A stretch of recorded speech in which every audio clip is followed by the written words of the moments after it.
Merhabalar efendim, kanalıma hoş geldiniz. Bize başvuran, genital estetik için başvuran kadınların altında bazen psikoseksüel, cinsel travmalar olabiliyor ve asıl başvuru amaçları işte bu travmaları yok etmek için olabiliyor. İşte bu noktada estetik mi, işlev mi? Asıl soruyu buna göre sormamız gerekiyor.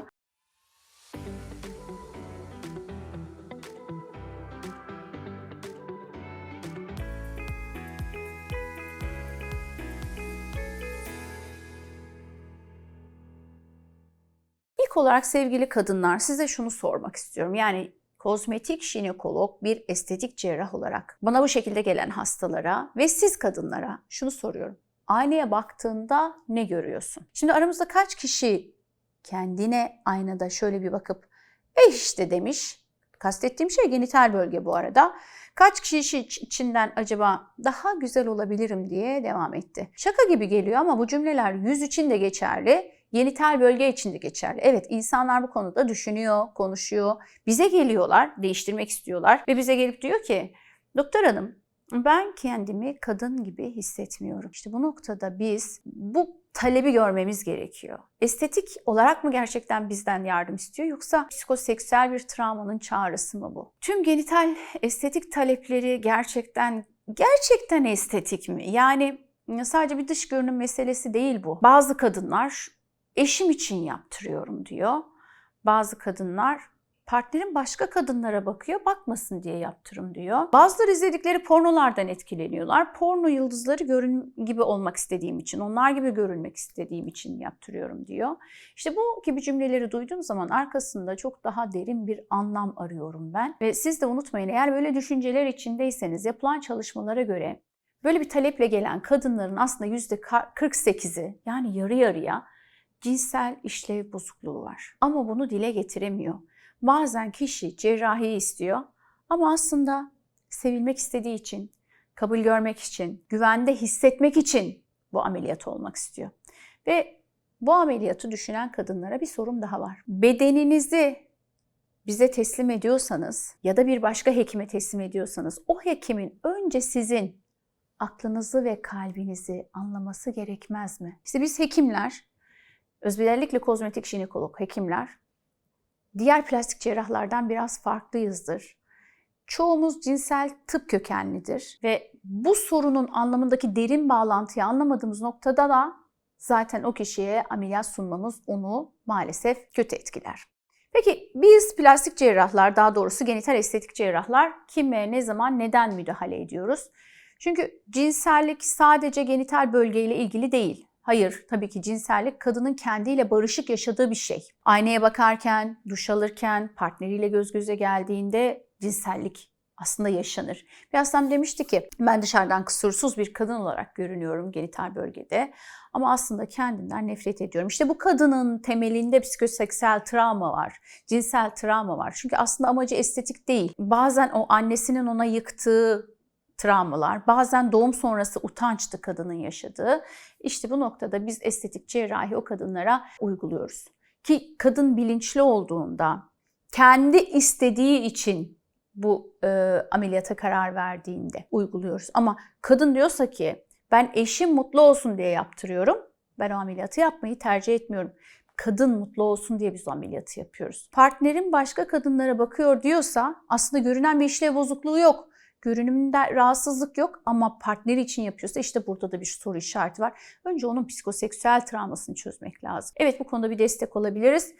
Ancak kırmızı bayraklar, bu noktada dikkat ettiğimiz şeyler şu ki, bunları size neden anlatıyorum? Eğer bir estetik ameliyat olmayı düşünüyorsanız, partner baskısı varsa, porno filmlerdeki kadınlara özeniyorsanız, kendimden tiksiniyorum gibi bir ifadeniz varsa ve geçmişinizde bir cinsel travma öykünüz varsa ve bunu dile getirmediyseniz, o noktada cinsellik ile ilgili bu travmalar estetik ameliyattan sizin güzel sonuç almanızı engeller. Aksine bu travmaları bu ameliyatlar tetikleyebilir. Burada durup bir adım geriye çekilip düşünmeniz gerekiyor. Şimdi itiraf zamanı. Biz cerrahlar, yani genital estetik cerrahları ya da diğer cerrahlar fark etmez, neşteri tutarız ama bazen İçimize de aynı tutmamız gerekiyor. Ben şahsen danışanlarım ya da hastalarım geldiği zaman bana labioplasti ameliyatı olmak istiyorum dediğimde ben önce şu soruyu soruyorum. Neden istiyorsun? Kimin için istiyorsun? Ve ilk rahatsızlığın neydi? İşte bu sorulara aldığım cevaba göre bazen gerçekten de hayat kurtarıyorum. Bazen o derin yaranın üstünü geçici olarak örtüyorum. Hastalarımıza yardım etmemiz, onları ameliyat etmemekten geçiyor aslında. Cesaret noktası da budur. Çünkü ameliyat etmemiz onun travmasını depreştirip aslında çok daha kötü sonuçlara yol açabilir. Ve hasta gerçekten o zaman iyi hisseder. Güzellik değil, gerçeklik kazansın diyorum bu noktada. Genital estetik doğru kişiye, doğru niyetle yapıldığında mucizeler yaratır. Ama yanlış nedenlerle yapılırsa, bir başkası için bedeninize bir yara oluşturursanız sizin ruhunuzda daha derin yaralar açar. Lütfen şunu unutmayalım. Nasıl görünüyorum sorusunu kendinize sormadan önce nasıl hissediyorum sorusunu sorun. Ve son olarak bir kadın kendine dokunduğunda utanmamalı. Aynayı koyup kendine bakabilmeli. Baktığında suçlu hissetmemeli. Bir başkasının gözünden değil, kendi iç sesine göre güzelliğini duymalı. Yani partneriniz için yapacağınız bir cerrahi değildir bu. Peki cinsel sorunlarınızın olduğunu nasıl anlarsınız? Eğer konuşmaktan çekiniyorsanız, genital bölgenize dokunmaktan çekiniyorsanız, böyle konular açıldığı zaman kaçamak bakışlarla etrafa bakıyorsanız bir farkındalık kazanın. Cinsel işlev bozukluğunuz olabilir. Böyle olduğunu biz hekimler nasıl anlıyoruz? Kadınlar gelip benim cinsel işlev bozukluğum var demezler bize. Ama kendi bedenleriyle, oturuşlarıyla, kelimeleriyle, bakışlarıyla bize sinyaller verirler. Size bu davranışlar var mı? Bir kendinizi check edin diye söylüyorum. Mesela bedensel davranışları, sürekli bacaklarını böyle sıkarlar. Utanarak otururlar, böyle bir rahat oturmaları yoktur. Jinekolojik muayeneden kaçınırlar. Genital bölgeyle ilgili konular konuştuğumuzda gerilirler, çekinirler, konuyu değiştirmek isterler. Bunu sözel ve dil olarak da anlatırlar. Ben oralara hiç bakmam ki ne, yani görmek bile istemiyorum falan. Ya da hiçbir şey hissetmiyorum. Cinsel ilişkiye dair sorularda da genellikle bir görev gibi gördüklerine dair ifadeler alırız. Ve ben şahsen genital estetik cerrahi olarak bir vajinismus, belki bir travma, belki de hiç öğrenilmemiş bir cinsellik hikayesine bağlı bir ameliyat olmak isteyen kadını görürüm. Doğru sorularla biz hastalarımızın kilidini açarız. Bu soruları kendinize siz de sorabilirsiniz. İşte bu 6 temel soruyla gerçekten genital estetik ameliyatına ihtiyacınız mı var? Psikolojik bir soruna bağlı mı bir ameliyat olmak istiyorsunuz? Cinsel yaşamınızda bir problem mi olduğunu hissediyorsunuz? Sorularının cevabını bulabilirsiniz. Birincisi, kendinizi çıplakken nasıl hissediyorsunuz? Tamamen çıplaksınız. Bu durumda bakarız. Kadın böyle bir düşünürken gözlerini kaçırıyor, duraksıyorsa kendi cinselliğiyle ilgili, öz saygısıyla ilgili bir problem olduğu anlamına gelebilir.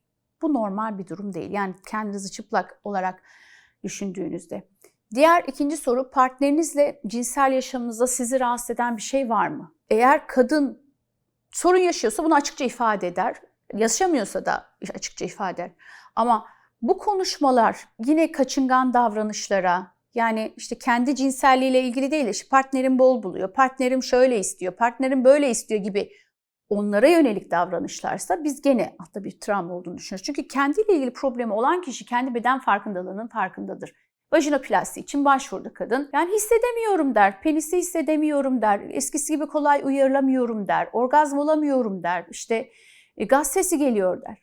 Bunu kendi diliyle dile getirir ama partner odaklı olan eşim bol buluyor, eşim işte beni ya bırakırsa diye ameliyat olmak istiyorum ya da eşim istiyor. Bu doğru değil. Kendiniz için isteyeceksiniz. Üçüncü soru, kendinize şunu sorun. Cinsellik sizin için ne ifade ediyor? Şimdi bazı kadınlar sorumluluk olarak görüyor, bir görev olarak görüyor. Eşimi mutlu etmek için gibi cevaplar veriyor ki ilkemizde büyük bir kısım kadın yanıtlar bu şekilde. İşte bu da aslında genelde isteksizlik ve hassızlığın izlerini taşır. Kadınları ameliyat etmeyelim demiyorum ama bu farkındalığı kazandırdıktan sonra ameliyat edelim ki gerçekten kadın hissediyor, hissetmiyor. Partnerine göre mi yapacağız? Yani adam hissetti, adam hissetmedi. Bu çok saçma bir şey. Kadının bilmesi, kendi deneyimini göstermesi lazım bize. Dördüncü soru, ilk cinsel deneyiminiz nasıldı? Ya bu soru gerçekten çok kıymetli bir soru. Bu soruya verilen cevaplar geçmiş travmalarını, ilk cinsellik öykülerini, korkularını, bastırılmış duygularını her şeyi açığa sunar. Sizde böyle durumlar varsa lütfen bunları kendinize check edin. Soru 5, vücudunuzu sevdiği yerler, Kendi bedeninizde sevdiğiniz yerler ve sevmediğiniz yerler neler? Genital bölgenizle ilgili rahat konuşabiliyor musunuz? Kendi bedeninizle ilgili genital bölgenizi reddettiğiniz bir davranış var mı? Çünkü bazı kadınlar var ki orayı böyle tıraş etmekten bile çekinirler. Ağdaya giderler, kendileri dokunmazlar filan. Bunlar da aslında travma izleri. Ve son olarak kadınlara ameliyat etmeden önce şunu sorarız. En son ne zaman zevk aldığınızı hissettiniz? Kadın eğer sessizse, işte burada bir sıkışma vardır. Bu sıkışmayı çözmeden o ameliyatı yapmamak lazım. Kısacası biz genital estetik cerrahlar cinsellikle ilgili problemleri konuşmadan estetik ameliyat yaptığımız zaman o kadınlar çoğunlukla mutsuz oluyorlar. Çünkü %50'sinde cinsel travmalar var. Ve bu cinsel travmaları nötralize etmedikçe, konuşmadıkça ameliyat başarısı ne yazık ki gölgede kalır. Umarım bu videodan alacağınız sonuçlar sizin için ders niteliğinde olur. Kendi bedensel farkındalığınız ve kendiniz için her ne istiyorsanız yapın. Kendinize yapacağınız yatırım en iyi yatırımdır. Bunu unutmayın. Bir videonun daha sonuna geldik. Sevgiyle kalın. Görüşmek dileğiyle.